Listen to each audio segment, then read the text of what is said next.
I'm going to read a poem by William Gibson, who's one of the cyberpunk authors. He's the guy that wrote Neuromancer, if you're familiar.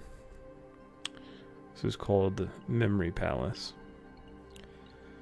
When we were only several 100,000 years old, we built stone circles, water clocks.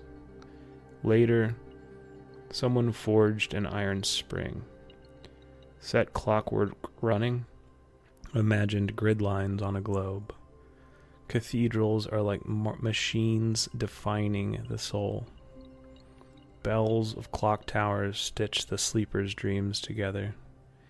You see, so we've always been on our way to this new place. That is no place really, but it is real. And it is our nature to represent. We are the animal that represents. The sole and only maker of maps. And if our weakness has been to confuse the bright and bloody colors of our calendars with the true weather of days, and the parchment's territory of our maps with the land spread out before us, never mind. We've always been on our way to this new place. That is no place, really, but it is real. And that bright and bloody colors of our calendars with the true weather of days, and the parchment's territory of our maps with the actual land. We represent these things internally, and we have to have science in order to represent them objectively in this way. But it becomes pathological when we think that the map is the land, or that we think that the calendar is the day. It isn't. There's an ineffable quality to all this stuff that if we forget, we can't do science anymore, because science is intimately connected to the thing that it is describing. And part of science will always be the limitations of our description. So, I think the process of meaning making that I'm talking about, that takes a kind of science and a kind of spirituality, but not either, back into therapy. We need that because we have this post-spiritual but also post-secular culture. I think therapists can be agents of that, to hold a space that is outside of culture, outside of time, that makes room for things that we need to reflect on. And that is kind of the future, I hope, of what we do.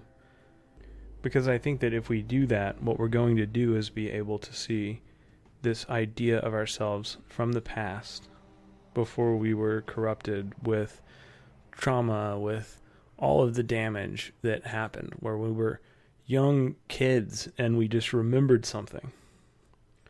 Not remembered it, we just knew it. And then that thing is taken away from us. And therapy can take you back to that place that you always knew was there, that you always knew was you, that you always knew was this perspective that only you could do, but that we forget because we associate with all of these other things and we blend into them and we lose the self. And if therapy's not taking you back in time, back to this thing that you can remember but you've forgotten, then you're not really dealing with a conception of self that I can get down with. And at the same time, it can help you figure out how you bring that into a world that is objective and material and kind of cruel and doesn't care about you in a material sense. How you can make the compromises to take that inner self and then bring it into expression through the limitations of things like time and finances and emotions and the culture that you're in and the other people who are around you. And that is a messy process that we need help with. And it is a process that I am starting to see, come back to therapy. But this is my attempt to describe what it sounds like the people that I'm listening to are saying that they want. And in that way, psychotherapy itself is kind of a simulacra, because it is, leading you someplace that is no place really. It's trying to make a copy of something in the future and the past that don't exist. Where our intuitive knowledge remained uncorrupted and unforgotten, and it's pure and in totality. And there's also the self that we can bring into fulfillment. And I think that, for humans, there's two pretty big inevitabilities. And one of them is pain. We will hurt each other, whether or not we mean to. So much of our behavior goes into either trying to hurt people because we're hurt, or not hurt anybody because we're hurt. It's a pretty big motivator, and it's not one that is ever going to be eradicated or go away. And the other one is love, that we have this ability to, despite pain, connect and forgive and be. And the hurting is inevitable, but the loving is not.